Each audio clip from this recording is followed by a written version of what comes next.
So we're here inside Laura and Almanzo's white farmhouse, built in what year? What year did he finish? He finished this room in 1913. 1913. It took 20 years to build. 17. 17. Yeah. Close. I'm off a little bit on my history.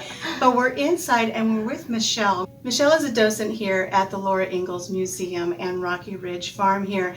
And she handles the tours here in the home. And she wants to share with us something that's very unique. It has a unique history. And because of Michelle, some of the questions about this unique item are now a little clear. So Michelle, why don't you tell us, first of all, thank you so much for spending time with me. Yes, of course. And why don't you tell us what it is that you discovered that is pertinent to Laura and Almanzo's home? Okay.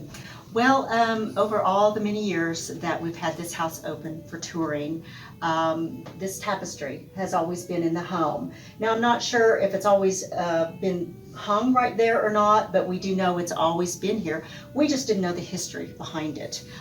If Laura didn't write about it or talk about it or someone didn't share it, we don't know that information. That was one of those items. So we would just simply tell people we don't know where it came from. It was just here. Well, last winter in December, I was cleaning in here. I'm the museum specialist during the off season, and so I go through and clean items. I was upstairs on that day, and I was going through one of the closets. There was a large box full of old newspapers that were discolored and starting to fall apart. And being curious, I decided to look through them. And in the middle of those old papers was a file folder, completely preserved. Well, it just looked out of place. So I removed it, and as I opened it up, there was the pattern for this tapestry. Well, I knew what I had.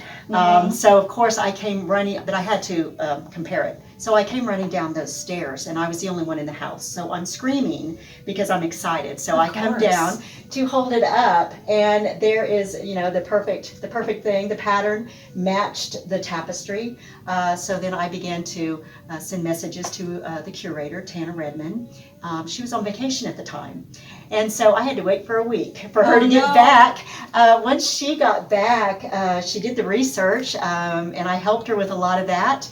But it was discovered that Laura had mailed in $1 to the magazine, the Woman's Day magazine, Woman's Companion, that we now have in there. It's not Laura's magazine, but it's just like it.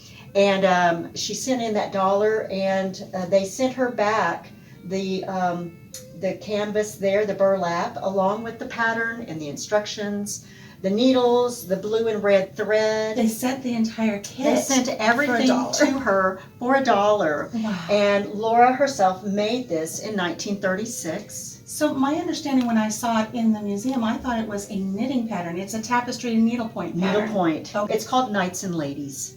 Knights and Ladies. So we now know that Laura herself made that. Wow.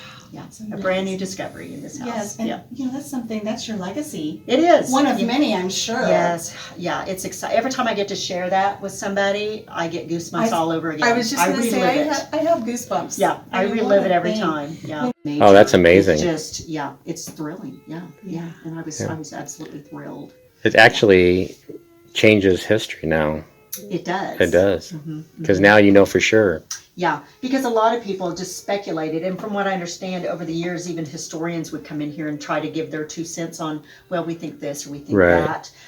You know, it always to me looked like Snow White and the dwarves, because that's, you know, what you've got in the knights and everything. But it was all speculation. We just never knew. And the furthest thing from my mind was that Laura made that.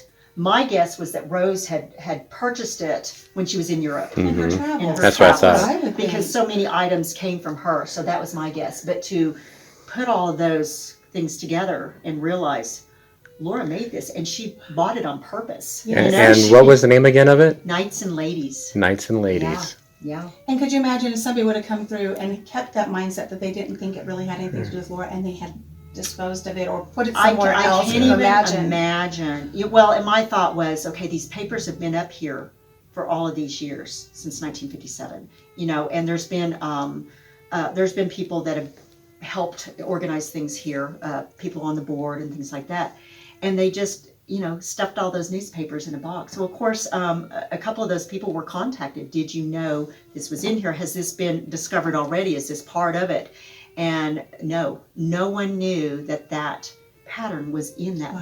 box. And my thoughts were, these could have been just tossed out with the trash. The mice could have eaten them up. They were starting to Yes. deteriorate already. And so with that thought, and we also found many patterns that Laura had cut out of the Kansas City Star newspapers, and a lot of her pillows, like that one over there, those patterns, those are the patterns that she used. A lot of the things that she made, she used simple little patterns that she cut out of the magazine. We found a stack of those in Wow. that same box. Resourcefulness. Yeah. She was frugal. She was. Yes, she was. Yeah.